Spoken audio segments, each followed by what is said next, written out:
dipersiapkan untuk melayani Tuhan. Maka aku pun menyerahkannya kepada Tuhan. Seumur hidup terserahlah ia kiranya kepada Tuhan. Lalu sujudlah mereka di sana menyembah kepada Tuhan. 1 Samuel 1 ayat 28. Sahabat Iktus yang dikasihi Tuhan, setiap orang diciptakan untuk melayani Tuhan. Tuhan merancang rinci jalan hidup tiap-tiap orang untuk mencapai tujuan itu. Kelahirannya, pertumbuhannya, pengalaman hidupnya, keberadaan orang-orang di sekitarnya, semua dipakai Tuhan sebagai persiapan untuk melayani. Samuel adalah gambaran bagaimana Tuhan mempersiapkan seseorang untuk melayani.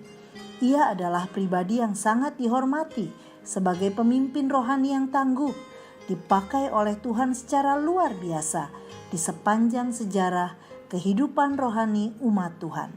1 Samuel 3 ayat 19 dan 20. Samuel hidup di masa peralihan antara zaman para hakim-hakim ke zaman raja-raja, Saul sebagai raja pertama. Masa hidup dan pelayanannya cukup panjang, yaitu sekitar 100 tahun, 1105 sampai 1010 sebelum Masehi, mulai dari lahir hingga wafatnya Saul.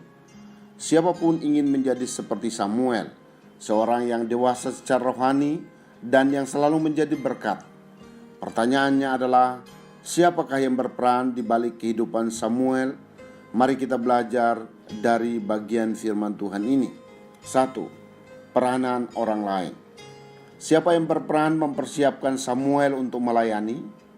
Pertama, orang tua kandung. Keluarga Samuel sungguh-sungguh hidup dalam Tuhan. Ia lahir dari pergumulan doa orang tuanya. 1 Samuel 1 ayat 9 sampai 11. Ayah dan ibunya mendidiknya dalam terang firman Tuhan. Bandingkan Ulangan 6 ayat 4 sampai 9. Setiap tahun orang tua Samuel pergi ke Silo untuk mempersembahkan korban kepada Tuhan. Sesuai dengan nazar yang pernah diucapkan orang tuanya, Samuel dipersembahkan kepada Tuhan untuk dididik melayani Tuhan di bawah pengawasan Imam Eli. 1 Samuel 3 ayat 1. Kedua, orang tua rohani. Orang tua rohani yang sering disebut dengan papa atau mama Ani pada zaman sekarang juga banyak berperan memberikan pertumbuhan rohani bagi anak rohaninya. Bandingkan Paulus dengan Timotius dalam 1 Timotius 1 ayat 2, juga Titus dalam Titus 1 ayat 4, Onesimus dalam Filemon 1 ayat 10. Demikian halnya dengan Samuel, ia berada dalam pengawasan Imam Eli. 1 Samuel 2 ayat 11, sejak ia diserahkan sampai kepada masa mudanya. 2. Peran Tuhan. Peranan Tuhan mempersiapkan Samuel menjadi seorang pelayan Tuhan yang luar biasa dapat kita lihat dalam pasal 3. Dari garis keturunan seharusnya pelayanan diteruskan oleh anak Imam Eli, yakni Hofni dan Pinehas. Tetapi Tuhan tidak berkenan kepada mereka oleh karena mereka telah mencemarkan kepercayaan pelayanan dengan melakukan dosa. 1 Samuel 2 ayat 12 sampai 17. Dinasti keimamatan keturunan Harun terhenti di keluarga Imam Eli, dan ia menghukum keluarga Imam Eli. Suatu pembaruan bentuk pelayanan telah dilakukan Tuhan dengan memanggil Samuel secara jelas. Bahkan ia memberkati dan menyertai Samuel dalam pelayanannya sehingga ia menjadi seorang nabi Tuhan yang dipakai secara luar biasa. 1 Samuel 3 ayat 19 sampai 4 ayat 1a. 3. Peranan Samuel. Apa peranan Samuel secara pribadi untuk mempersiapkan dirinya melayani Tuhan? Pertama, mau belajar mendengar suara Tuhan. Tuhan memanggilnya secara langsung. Namun panggilan pertama dan kedua belum ia mengerti. Namun dengan bantuan Imam Eli sebagai orang tua rohani, ia dapat mengerti bahwa yang memanggil sesungguhnya adalah Tuhan. Pasal 3 ayat 4 sampai 9. Tetapi ia tidak hanya mau mendengar panggilan Tuhan saja, tetapi juga mau melakukan apa yang dikehendaki oleh Tuhan melalui setiap firman yang disampaikan kepadanya. Pasal 3 ayat 19. Kedua, berani menyampaikan firman Tuhan. Suatu hal yang berat baginya ketika ia mendapat firman tentang penghukuman yang akan diterima oleh Imam Eli sebagai orang tua rohaninya. Pasal 3 ayat 11 sampai 14. Itu sebabnya dalam ayat 15 ia segan untuk menyampaikannya. Namun demikian atas desakan Imam Eli, ia menyampaikan firman Tuhan tanpa ada satu pun yang disembunyikannya.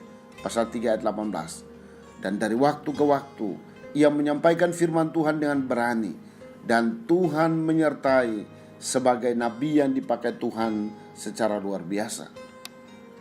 Sahabat Iktus, Tuhan mengizinkan kita melewati liku-liku kehidupan dan bertemu dengan orang-orang hebat yang memperlengkapi kita untuk hidup melayaninya.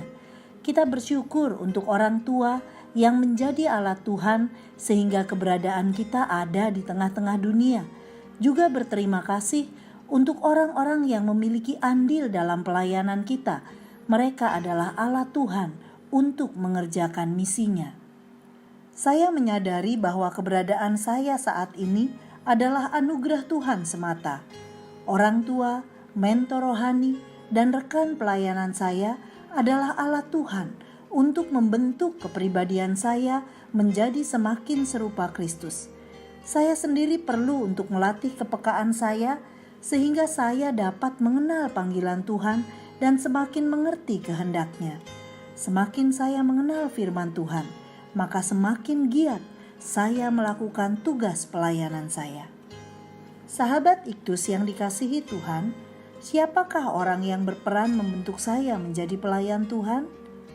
Sudahkah saya mensyukuri peranan Tuhan menentukan jalan-jalan hidup saya untuk melayaninya? Bagaimana respon saya sendiri terhadap panggilan pelayanan yang Tuhan berikan? Tuhan Yesus, Engkau menciptakan saya untuk melayani-Mu. Jalan hidup saya telah Engkau rancang untuk mencapai tujuan tertinggi itu. Dalam profesi atau bidang apapun yang saya geluti saat ini, itulah ladang pelayanan saya. Terima kasih untuk semua orang yang telah berperan dalam hidup saya, yaitu mereka yang membentuk saya menjadi pelayan-Mu. Berilah saya kepekaan rohani terhadap firman-Mu, dan saya menaatinya. Bahkan ketika saya harus menyampaikan kebenaran di hadapan orang lain, Tuhan pun memberikan keberanian pada saya. Saya mengabdikan diri untuk melayani-Mu seumur hidup saya. Amin. Aku dirancang Tuhan untuk melayaninya. Kristuslah